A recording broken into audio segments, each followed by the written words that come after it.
What's up, YouTube? It's your girl Kiki, and here at Kiki's Convos, we keep it real, spill the tea, and a Kiki. And today, I have a very special guest with me, Mr. President Jim Tressel.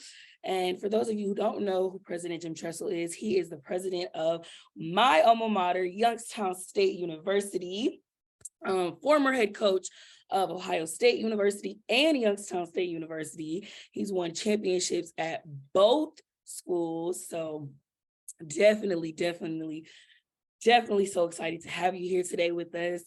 So President Tressel, as time is winding down, I can't believe it. Is it becoming surreal to you, or how are you feeling now that you're getting closer to your final days at Youngstown State University?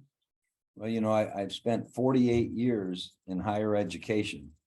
And so I don't remember much else other than the last 48 years. But, you know, it's been a blessing. I've been at some wonderful schools. I think I've spent about 23.75 years here, 13 years at Ohio State and 6 years at Akron and a couple years at Miami and a couple years at Syracuse. And so, you know, I feel very fortunate that I had those opportunities. I've met so many wonderful people like yourself, and people ask me all the time, what are your best victories? Because, you know, you brought up championships and all that. And I always say, watching my students go make a difference in the world, that's the biggest victory. And so I've been blessed to have a lot of victories, and you're one of them. Thank you. I appreciate it. You did great things at YSU on an academic level for sure. So under your leadership, enrollment increased for YSU. You and Mrs. Tressel donated $1 million to create the Jim and Ellen Tressel Student Work Opportunity Endowment Fund at YSU. Grades for the freshman class improved. More scholarships were available to students. Looking back on your career as a football coach and as the president of Youngstown State, how do you feel knowing that you've impacted so many students' lives? You know, what's fun is that in both worlds I've been a part of, there's a lot of scoreboards, and you brought up whether it's enrollment or graduation rate, which has gone up dramatically here. We've had our probably 4 or 5 biggest graduating classes in the history of the school, the last 4 or 5. And you know, in football, there was a scoreboard and standings and all the rest. And so, you know, you work very hard to look at those measurables, because, you know, that's what you try to get better at everything you do. But the ones that it's hard to measure, which is the impact and the preparation for your students going forward, there aren't really metrics for that. But my phone right here has about 3,000 numbers in it. Right. Of all my former players and coaches and students, and I love it when I get a text when someone's saying, hey, I'm doing this, or I'm putting this to use that I learned when we were together. And so it's one of the things. I'm gonna call you Kiki, even though I used to call you Kirsten. You did, yes. One of the things, Kiki, I want to do here in my next chapter of life is have a chance to reconnect with a lot of those people and go on their podcasts and go visit them at their whatever it is they're doing. I have lots of guys out there coaching and teaching and running businesses and those kinds of things. And so I want to make sure I can get back and make sure they know how much I appreciate their part of my life. And you know, I've been blessed to be around a whole bunch of good people. You have, for sure. I also understand that tuition costs, you were very focused on maintaining those, that your biggest thing that you would always say is that you wanted students to graduate debt-free. And I will say that I didn't have that much debt out of, you know, the 4 years that I was there. It was only like $20,000, which is very good, considering that most people graduate with debt higher than that. So I was very appreciative and grateful for that. Why was it so important to you to maintain tuition costs at YSU? You know, one thing I noticed that impacted students as they went out into the next chapter of their life is sometimes they were constrained by the fact that, hey, I've got to start paying back this money.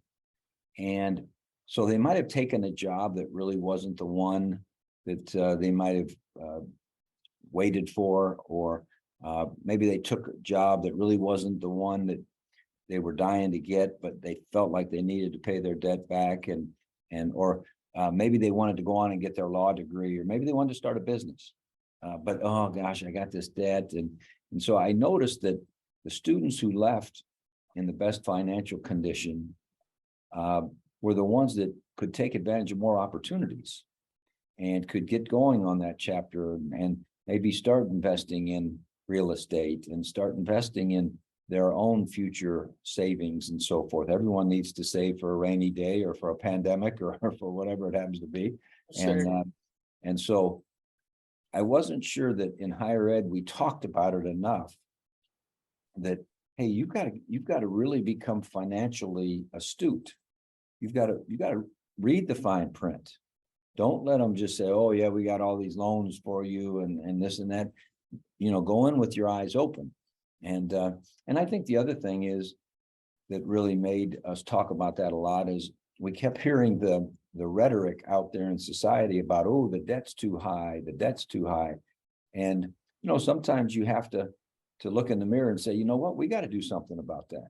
We're the one creating the debt, so we've got to do something about it. And so that's why we spent a lot of time raising money for scholarship dollars. We wanted students to have work opportunities, because everyone needs a pizza, everyone needs toothpaste, everyone needs to go to the movie, whatever. Yeah. And so let's give students the opportunity to not go in debt to do those types of things.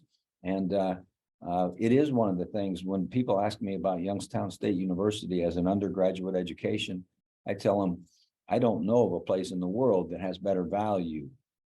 The quality of the academics are outstanding, the faculty are caring, and you're not going to go in extreme debt. I think the average debt for a college student that graduates is somewhere right around 30,000 or more. Yeah. Ours at one point was, our average was right around 20. We've now gotten our average down to 15, which, and we want to keep working to keep getting it lower and lower. And that's not the only debt that I hoped that they would learn about. I had some students occasionally that went to the student center and someone gave them a free t-shirt so they'd sign up for a credit card. Yeah. Yeah. Sudden, right? They start doing stuff on the credit card, and it's hard for young people, but we try to get across the fact that, be frugal today so that you get to do tomorrow what it is you'd like to do. And don't be constrained by financial decisions that you made when you weren't as informed as you needed to be. Correct. And so that's why it was easy for me to talk to any prospective student that this is a good value. We are going to be committed to your finishing. We're going to be committed to difficult rigor so that you learn a lot. And we're also going to be committed to have you leave here with the best financial condition that you possibly can. Yes, I will say I'm very blessed and fortunate to be in the position I'm in with student debt, with it not being, so much, and getting a great education. One of the best things I will say about YSU for me with my experience was the professors. I loved my professors. I loved how hands-on they were. They were funny. They got to know me. So I really loved my professors. I love my major. So I made me feel really comfortable about, coming into the next step in the next chapter of my life. So no, that's right. And our faculty focus is on the future of our students. Yeah, for sure. And that's not the case at every place. Some of the big research institutions, the focus is their research, or working with graduate students who then work with the students. Well, our full-time faculty always answer the email, always answer the phone, always have a minute when you want to walk into the office, and might not even be about the subject. It might be about, hey, we just need to talk. And it's interesting, for my 8.5 years here most recently, I did a lot of fundraising. So I got to meet a lot of our graduates, and nearly every one of our graduates that ended up writing a check back to Youngstown State said that there was some faculty member along the way that gave them confidence, that had time for them, that pushed them. And if it weren't for that faculty member or two or three, they would have never been able to ascend to where they did, so that they had the means to write a check back and say thank you. For sure. For sure. And it wasn't even just professors, just like people in the academic resh center. I'm sorry, Resh Academic Success Center. Is that the name of it now? I know Resh Academic Success Center. yes, that. Just meeting people there, even like it's a very familial feel at Youngstown. Even Dunkin' Donuts. I went to Dunkin' Donuts every single morning before class. Should I have done that? Probably not. But I went, and the people were great. Like, they were funny. They knew who I was. So just, I think that familial feeling and getting a sense of knowing who the students are trickles down to everybody, not just the professors. And it's really one of our blessings that, as I outlined at the beginning, I had the good fortune of working in a lot of places.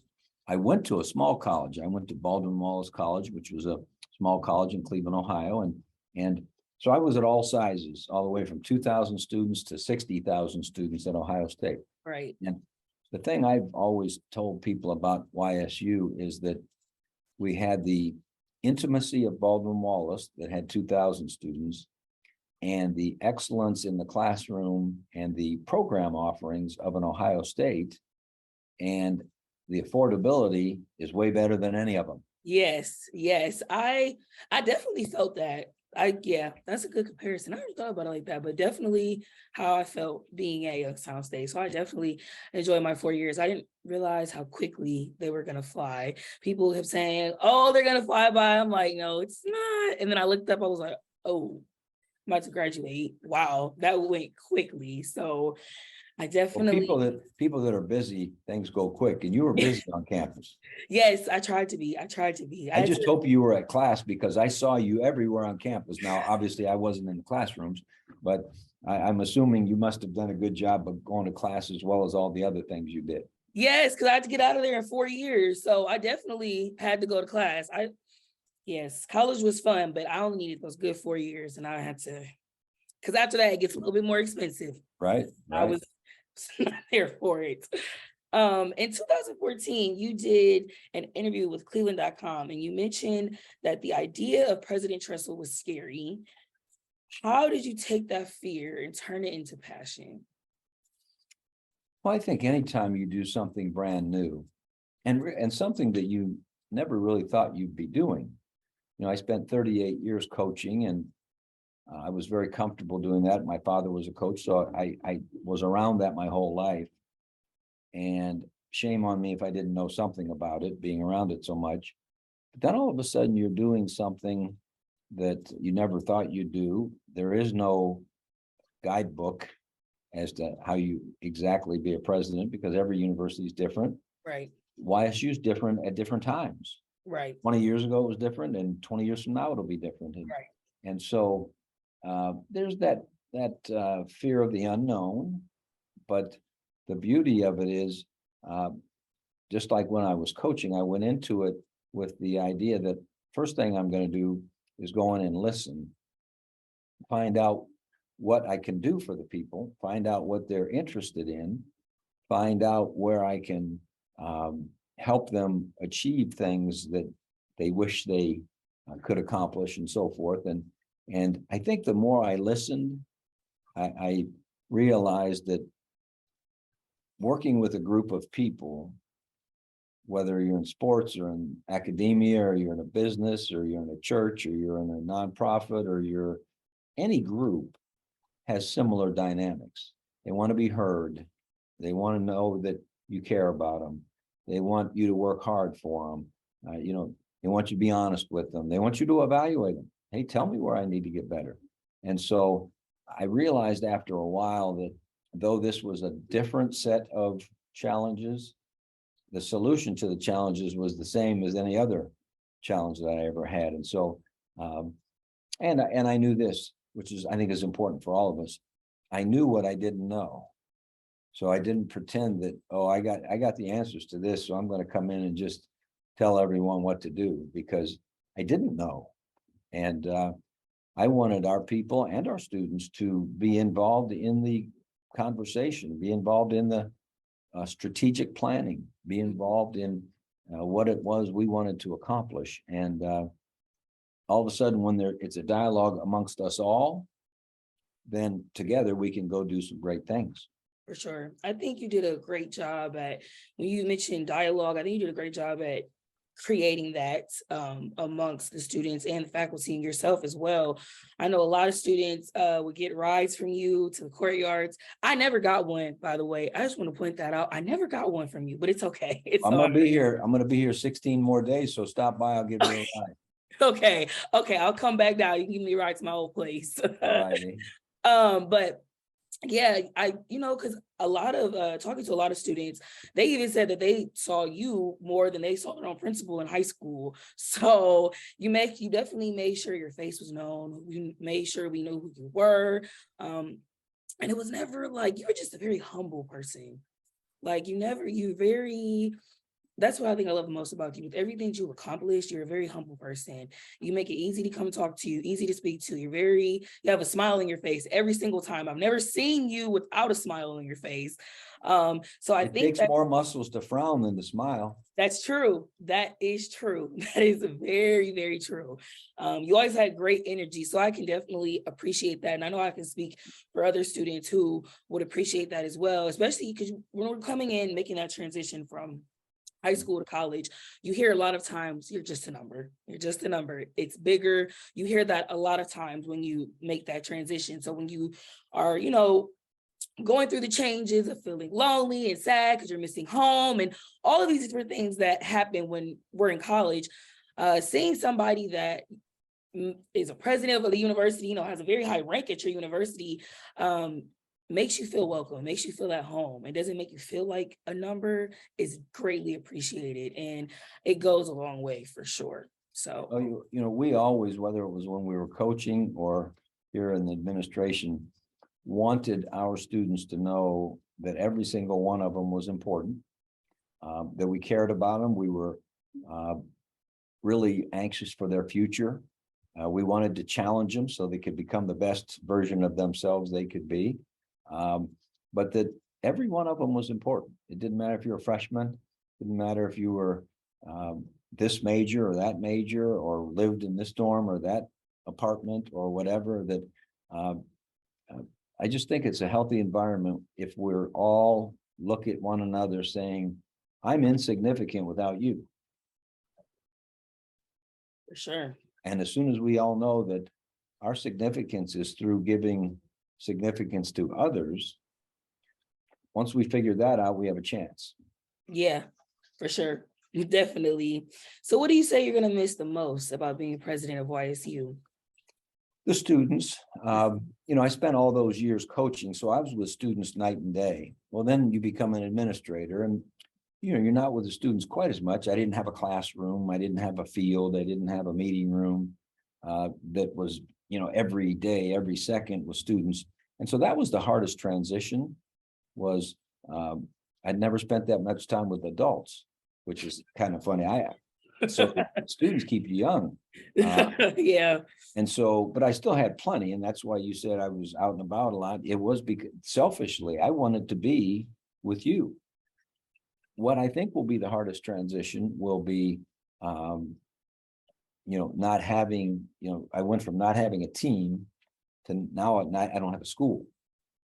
And so, but like I tell the people around here all the time, you can't get rid of me totally. I'll just be in and out a little bit more. Instead of 7 days a week, I might be here a couple days a week, and so I hope I don't totally lose that connectivity with students and really colleagues as well. If you could give someone that's in their early 20s one piece of advice, what do you think it would be? Educators have a hard time getting down to one thing. Okay. So I'll give you one thing, but then I'll give you something that's got more than one. Okay. So I would say,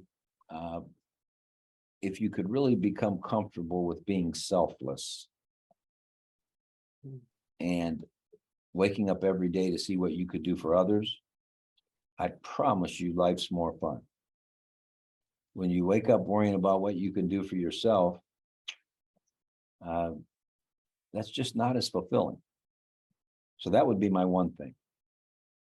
The other thing that I would give you is more like four things, and it's something I used to talk to my teams all the time, and now we have this new Institute for Leadership and Teamwork, and it's our guiding journey for that, and we called it our journey of success. And it was, if you set goals and have a plan, number one, you got to make a plan. If I want to go to the mall, I got to get the directions. Right. If you want to build a boat, you got to get the directions. Right. So you got to set goals and make a plan. Two, got to be willing to work hard. Sure. Society tries to trick you into thinking things are going to come easy and they're owed to you. It's not the way it works. Don't let them trick you. You got to work. I've never met any successful, happy people who weren't hard workers. The third thing, and this is the most difficult, is you're going to have to handle along the way adversity and success. Both aren't easy to handle. And whether we like it or not, life doesn't just go on a trajectory up, just smooth and so forth. There's bumps. Yeah. You got to handle the bumps. For sure. And then lastly, I would give as a advice or whatever is, ultimately, you have to believe in you. You can't let what others think be the barometer as to how you feel. You have to believe in yourself. You have to believe that you're going to be who you want to be, do what you want to do, accomplish what you want to do. Because if you don't believe it, no matter how good the plan is, no matter how hard you work, no matter how well you handle the ups and downs, you'll fall a little short if you don't think you're going to get there. If I said, hey, I'm going to the mall, okay, great. I'm getting the directions. I got to do the work. I had to make the money, put the gas in the car, do whatever.